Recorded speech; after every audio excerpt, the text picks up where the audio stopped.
찬송가 321장입니다. 321장입니다.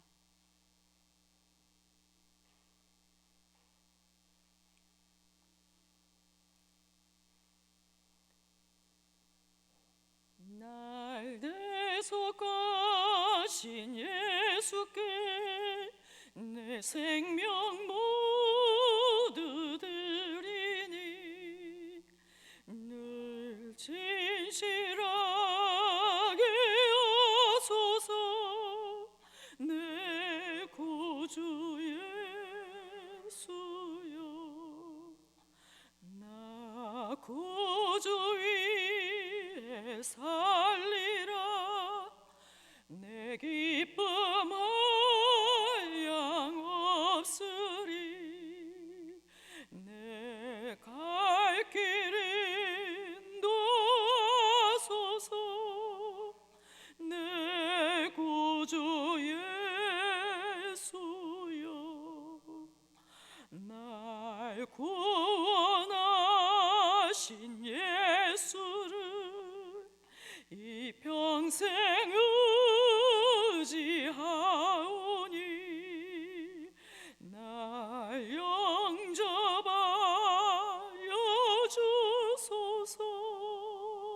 내 구주 예수여,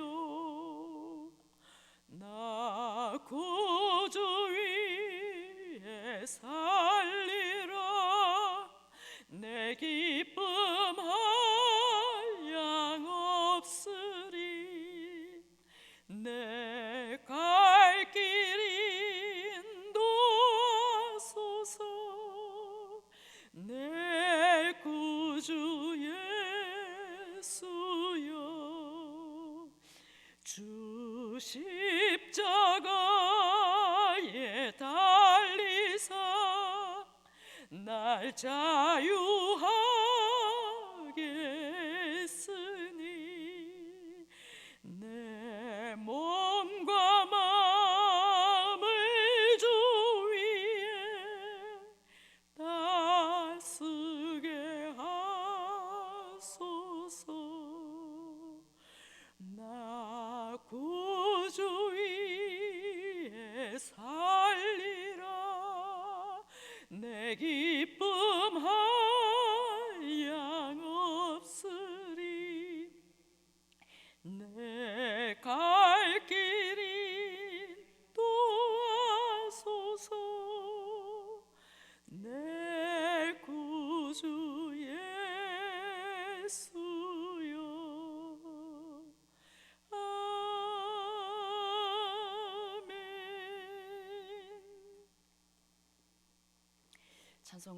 창세기 45장 16절에서 28절 말씀입니다. 창세기 45장 16절에서 28절 말씀입니다. 교독하신 후에 마지막 절 함께 읽겠습니다. 요셉의 형들이 왔다는 소문이 바로의 궁에 들림에 바로와 그의 신하들이 기뻐하고, 바로는 요셉에게 이르되 형들에게 명령하기를 너희는 이렇게 하여 너희 양식을 싣고 가서 가나안 땅에 이르거든 너희 아버지와 너희 가족을 이끌고 내게로 오라. 내가 너희에게 애굽의 좋은 땅을 주리니 너희가 나라의 기름진 것을 먹으리라. 이제 명령을 받았으니 이렇게 하라. 너희는 애굽 땅에서 수레를 가져다가 너희 자녀와 아내를 태우고 너희 아버지를 모셔오라. 또 너희의 기구를 아끼지 말라. 온 애굽 땅에 좋은 것이 너희 것임이니라. 이스라엘 아들들이 그대로 할세. 요셉이 바로의 명령대로 그들에게 수레를 주고 길 양식을 주고 또 그들에게 다 각기 옷 한 벌씩을 주되 베냐민에게는 은 300과 옷 5벌을 주고 그가 또 이와 같이 그 아버지에게 보내되 순하기 10필에 애굽의 아름다운 물품을 실리고 암나기 10필에 아버지에게 길에서 드릴 곡식과 떡과 양식을 실리고 이에 형들을 돌려보내며 그들에게 이르되 당신들은 길에서 다투지 말라 하였더라. 그들이 애굽에서 올라와 가나안 땅으로 들어가서 아버지 야곱에게 이르러 알리어 이르되 요셉이 지금까지 살아 있어 애굽 땅 총리가 되었더이다. 야곱이 그들의 말을 믿지 못하여 어리둥절하더니 그들이 또 요셉이 자기들에게 부탁한 모든 말로 그에게 말하매 그들의 아버지 야곱은 요셉이 자기를 태우려고 보낸 수레를 보고서야 기운이 솟아난지라. 이스라엘이 이르되 조카도다 내 아들 요셉이 지금까지 살아 있으니 내가 죽기 전에 가서 그를 보리라 하니라. 아멘. 요셉의 형제들이 왔다는 소식이 바로의 궁전까지 들어갔습니다. 그 소식을 듣고 16절을 보시면 바로와 그의 신하들이 기뻐하고 라고 말씀합니다. 바로뿐만 아니라 그의 신하들까지 요셉의 형제들이 온 것에 대해 기뻐하고 있습니다.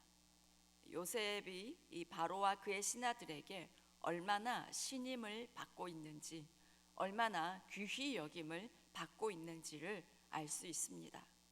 애굽이라는 큰 제국에서 히브리 종이요 감옥의 죄수였던 요셉이 하루아침에 애굽의 총리가 되었습니다. 애굽 출신의 신하들이 충분히 시기할 수 있었습니다. 아무리 꿈 해몽을 잘했다 할지라도 그거 하나로 저렇게 높은 관직을 주면 되나 하는 생각을 하는 사람들도 있었을 것입니다. 바로의 신하들이 다니엘의 경우처럼 어떻게든 그 자리에서 끌어내리려고 할 수도 있었을 것입니다. 그런데 신하들이 기뻐했다는 것은 요셉이 좀 잘한 것이 아니라 매우 특별했다는 것입니다.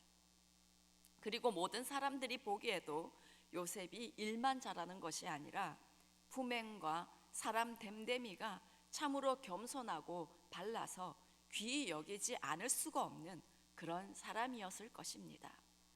마태복음 5장 16절 말씀에 너희 빛을 사람 앞에 비치게 하여 그들로 너희 착한 행실을 보고 하늘에 계신 너희 아버지께 영광을 돌리게 하라 라고 말씀하셨습니다. 우리의 행실을 통해서 세상 사람들이 인정하고 기뻐하고 감동받고 그래서 하나님께 영광을 돌리게 되는 그런 저와 여러분의 삶이 되기를 소망합니다. 그리고 요셉과 같은 이런 특별함은 하나님이 주시는 것이기도 합니다. 목숨을 걸고 거룩함을 지켜내는 그렇게 여호와를 경외하는 요셉을 창세기 39장에서 말씀하신 것처럼 여호와께서 요셉과 함께 하시고 그에게 인자를 더하사 사람들에게 은혜를 받게 하시고 범사에 형통하게 하셨던 그 복이 요셉과 계속해서 함께 하셨기 때문입니다. 저는 우리에게 이런 은혜가 있기를 소망합니다. 우리 효성의 가족들과 다음 세대들이 이런 요셉의 복을 받기를 간절히 소망합니다. 우리의 다음 세대들이 목숨 걸고 거룩함을 지켜내고 여호와를 경외하는 세대가 되며 그런 다음 세대들을 하나님께서 함께 하시고 인자를 더하사 사람들에게 은혜를 받게 하시고 범사에 형통하게 되는 은혜가 있기를 간절히 소망하고 축복합니다. 그래서 우리 다음 세대가 세상 속에서 요셉과 같이 귀히 쓰임받기를 축복합니다. 사회 여러 영역에서 하나님의 존귀한 자로 세워져서 그 영역에서 하나님께서 주시는 지혜로 하나님의 뜻을 온전히 이루는 자들이 되기를 그렇게 쓰임받기를 원합니다. 혹 우리 생각에 그것이 가능할까 싶어도 하나님께서는 약한 자를 들어서 강한 자를 부끄럽게 하시는 분이십니다. 하나님이 하시면 되는 줄 믿습니다. 우리가 우리의 자녀들과 손주들 그리고 우리 교회 다음 세대들을 그렇게 축복하며 기도할 때에 하나님은 우리 아이들을 여호와를 경외하는 세대로 만드시고 그렇게 사용하실 줄 믿습니다. 18절 19절입니다. 너희 아버지와 너희 가족을 이끌고 내게로 오라. 내가 너희에게 애굽의 좋은 땅을 주리니 너희가 나라의 기름진 것을 먹으리라. 이제 명령을 받았으니 이렇게 하라. 너희는 애굽 땅에서 수레를 가져다가 너희 자녀와 아내를 태우고 너희 아버지를 모셔오라. 요셉의 형제들이 왔다는 소식에 기뻐하는 바로는 요셉의 가족들에게 애굽으로 이주하라고 합니다. 이것이 바로의 생각인 것처럼 보여도 이것은 하나님의 계획에 의한 것이었습니다. 하나님은 역사를 주관하시며 야곱의 가문을 통해서 하나님의 계획을 신실하게 이루어 가고 계셨습니다. 야곱에게서 요셉을 잃어버린 것은 야곱에게는 너무나 큰 아픔이었습니다. 어쩌면 야곱이 오랜 시간 동안 이 일로 하나님께 의문을 가지거나 섭섭해할 수도 있었을 것 같습니다. 하지만 하나님께는 야곱이 감히 상상도 못하는 훨씬 더 크고 선하신 계획이 있으셨습니다. 그리고 그 계획은 20년 동안 신실하게 진행되고 계셨고 20년이 지났을 때 완전히 드러났습니다. 하나님은 야곱의 아픔과 상실을 통해서 야곱에서 이스라엘로 만들어 가실 뿐만 아니라 야곱과 그의 아들들을 통해서 이스라엘의 구속 역사를 신실하게 이루어 가고 계셨습니다. 그래서 우리는 우리에게 당하는 아픔과 상실에 대해서 당장 일어나는 그 일만 보고 낙심으로 반응하지 않기를 원합니다. 당장은 그것이 나에게 너무나 큰 아픔이고 상실일 수도 있지만 하나님께는 우리가 생각지 못하는 선하신 계획이 있습니다. 그래서 믿음은 상황을 믿는 것이라고 할 수 있습니다. 하나님은 이 아픈 상황을 다스리고 계신다라고 믿는 것, 이 광야 같은 상황 속에서도 하나님은 신실한 계획을 갖고 계신다, 하나님은 선하시다라는 것을 믿는 그것이 믿음입니다. 우리의 믿음이 당장 내 생각에 좋게 되고 내 생각대로 일이 잘 될 때 믿어지는 그런 얕은 믿음이 아니라 그리 아니하실지라도 어떤 아픈 상황 속에서도 하나님의 선하심을 믿는 그런 성숙한 믿음의 사람이 되기를 소망합니다. 20절을 보시면 또 너희 기구를 아끼지 말라, 온 애굽 땅에 좋은 것이 너희 것임이니라.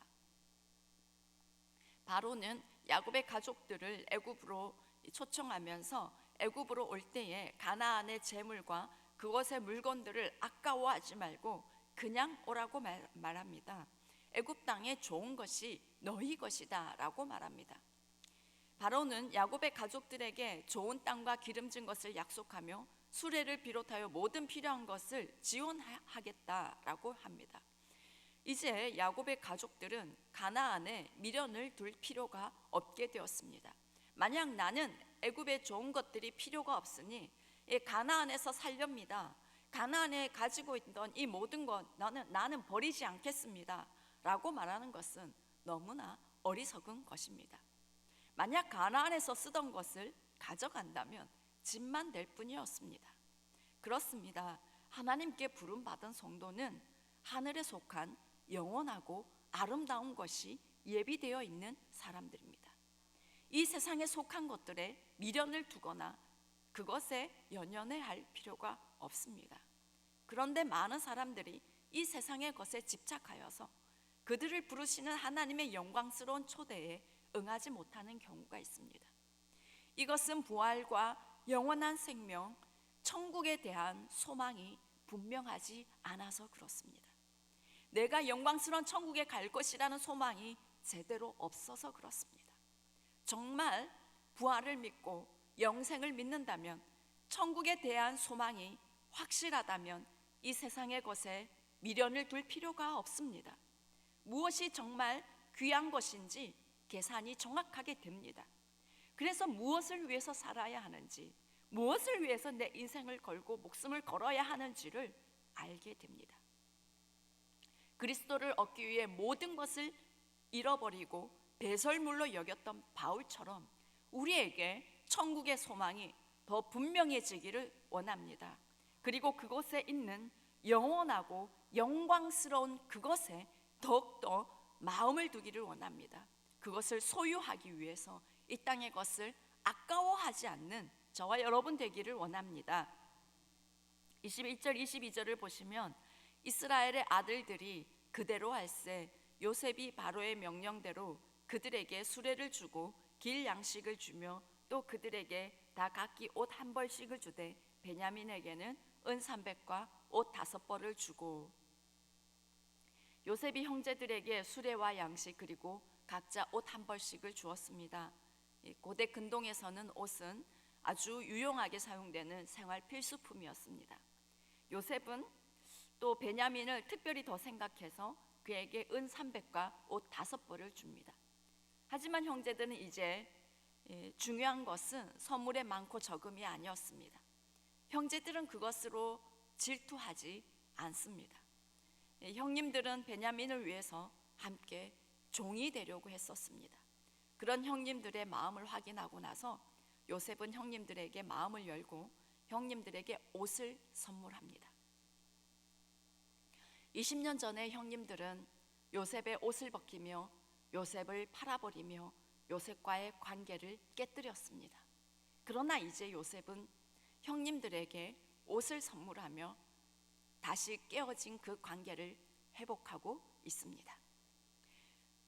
우리에게 혹 우리의 옷을 벗기며 관계를 깨뜨리며 우리에게 아픔과 상처를 가져다 준 사람이 혹 있습니까?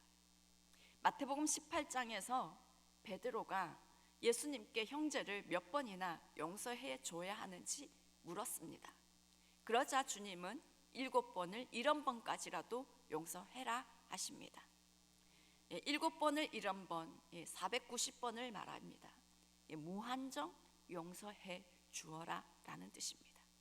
한 사람이 같은 잘못으로 100번을 똑같이 잘못한다고 하여도 100번을 우리에게 상처를 준다고 하여도 우리는 분노하는 것이 아니라 용서해라 하십니다. 이 말씀을 하신 후에 1만 달란트 탕감 받은 사람이 너무나 적은 100데나리온 빚진 동료를 감옥에 가둬버리는 용서할 줄 모르는 종의 비유를 말씀하셨습니다. 그러면서 이런 말씀을 하셨습니다. 내가 너를 불쌍히 여김같이 너도 네 동료를 불쌍히 여김이 마땅하지 아니하냐 하고, 하나님께서 우리를 긍휼히 여겨주셔서 예수 그리스도께서 십자가를 지심으로 우리를 죄에서 구원해 주셨습니다. 그런데 우리는 다른 이들을 용서하는 것에 혹시나 인색한 것은 아닌지 돌아보면 좋겠습니다. 그리고 주님은 우리가 매일 고백하는 주기도문에서도 이렇게 말씀하셨습니다. 우리가 우리에게 잘못한 사람을 용서하여 준 것 같이 우리 죄를 용서하여 주시고, 용서는 선택이 아니라 필수입니다. 우리가 하나님과 화목하기 위해서 우리는 우리에게 잘못한 일을 용서해야 합니다. 그래서 마태복음 5장 24절에 형제와 화목하고 그 후에 와서 예물을 드리라 라고 말씀하셨습니다. 용서가 쉬운 사람은 없습니다. 용서가 어려운 것은 그만큼 받은 상처가 아프기 때문입니다. 하지만 용서로 관계를 회복하고 화목할 때에 우리와 하나님과의 관계가 화목하게 되고 내 안에 하나님께서 주시는 기쁨과 자유함을 누릴 수 있습니다. 오늘 우리가 용서하고 화목해야 할 사람이 누구인가 생각해 보기를 원합니다. 오늘 기도 가운데 하나님께서 우리의 마음을 만지시고 하나님께서 우리 안에 하나님의 사랑을 부으심으로 우리가 용서를 고백할 수 있기를 소망합니다. 그 사랑과의 관계가 온전히 회복되는 은혜가 있기를 원합니다. 요셉이 그렇게 형들을 용서하고 관계를 회복했을 때 요셉을 통해 야곱의 가족들은 모두 기뻐할 수 있었습니다. 요셉을 통해 그 가정 가운데 하나님의 사랑이 머물게 되었고 야곱의 가족 70명은 하나님께서 주시는 평안과 축복을 온전히 누릴 수 있었습니다. 우리의 용서는 우리 자신만 회복되는 것이 아니라 우리의 가정, 우리의 일터, 우리의 사역 가운데 하나님께서 주시는 회복과 은혜가 흘러가게 하는 것입니다. 오늘 용서함으로 이 은혜가 우리 모두에게 누려지기를 간절히 원합니다. 기도하겠습니다. 하나님 아버지, 오늘 이 새벽에 함께하는 우리 효성의 가족들 중에 사람으로 인해서 아파하고 사람으로 인해서 하나님 많은 상처 가운데 있는 그러한 분이 계십니까? 하나님의 사랑으로 찾아가 주시옵소서. 그 아픈 마음을 주님 만져 주시옵소서. 주님이 그 마음을 아시는 줄 믿습니다. 주님의 사랑으로 어루만져 주시고 그 마음을 치유하여 주시옵소서. 또한 용서를 고백할 수 있게 도와주시옵소서. 하나님, 용서함으로 하나님 아버지 그 사람을 향한 미움의 끈을 완전히 끊어버리게 주님 도와주시옵소서. 그래서 하나님이 주시는 진정한 자유함, 하나님이 주시는 참된 그 기쁨을 회복할 수 있게 주님 축복하여 주시옵소서. 하나님 아버지, 우리 영도 지역에 우리 호성의 다음 세대들 가운데 하나님 자라면서 환경을 통해서 또한 친구 관계를 통해서 아픔과 상처를 받은 우리 다음 세대들이 있습니다. 하나님 저들의 마음을 만져 주시옵소서. 많이 힘들어하는 친구들이 있습니다. 하나님 저들을 불쌍히 여겨주시고 하나님 저들에게 하나님의 사랑을 알게 하여 주시고 그 사랑으로 저희 아이들의 가슴을 가득히 채우사 하나님 용서할 수 있게 도와주십시오.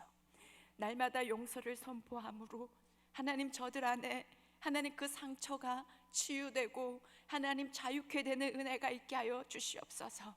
하나님 그리하여 저들이 하나님 치유받은 영혼이 되어 또 다른 사람을 치유하는 그런 귀한 자들로 쓰임 받을 수 있게 도와주시옵기를 원하옵나이다. 하나님 아버지, 우리 다음 세대들에게 요셉의 복을 허락하여 주시옵소서. 하나님 목숨 걸고 거룩함을 지켜내는 세대들 되게 해주십시오. 여호와를 경외하는 세대가 되게 해주십시오. 하나님 그리하여서 하나님께서 은혜를 베푸사 인자를 더하사 사람들에게 은혜를 받게 하여 주시고 하나님 범사에 형통하게 되는 하나님의 존귀한 자들로 세움받게 하여 주시옵기를 간절히 원하옵나이다. 하나님 대신자 초청주의를 준비하고 있습니다. 하나님 다음 세대 교육부서에도 하나님 친구 초청주의를 준비하고 있습니다. 하나님 작정된 영혼들의 마음과 환경을 활짝 열어 주시옵소서. 초청장을 하나님 전달할 수 있도록 하나님 마음에 강하고 담대함과 용기를 허락하여 주시옵시고 그 초청장을 받는 영혼들의 마음이 활짝 열려서 하나님 이 성전으로 찾아올 수 있게 도와주시옵기를 원합니다. 이 성전에서 예배하며 주의 복음을 들을 때에 그 복음이 심령을 찔러 쪼개는 능력이 있게 하여 주시옵소서. 성령께서 역사하여 주심으로 하나님 이번 추수감사절과 하나님 대신자 초청주의를 통해 친구 초청주의를 통해 많은 영혼들이 구원받는 하나님 우리의 영적 가족들이 하나님 많은 영혼들이 돌아오는 그런 은혜가 있게 하여 주시옵소서. 하나님 아버지 오늘도 하나님 앞에 기도하며 나갑니다. 특별히 하나님 사랑으로 우리 가운데 임하여 주시옵소서. 하나님의 사랑 안에 머물게 되는, 그래서 그 하나님의 사랑으로 인하여 하나님을 기뻐하고 찬양하게 되는 그 은혜가 있게 하여 주시옵소서. 예수님의 이름으로 기도드립니다. 아멘. 하늘에 계신 우리 아버지, 아버지의 이름을 거룩하게 하시며 아버지의 나라가 오게 하시며 아버지의 뜻이 하늘에서와 같이 땅에서도 이루어지게 하소서. 오늘 우리에게 일용할 양식을 주시고 우리가 우리에게 잘못한 사람을 용서하여 준 것 같이 우리 죄를 용서하여 주시고 우리를 시험에 빠지지 않게 하시고 악에서 구하소서. 나라와 권능과 영광이 영원히 아버지의 것입니다. 아멘.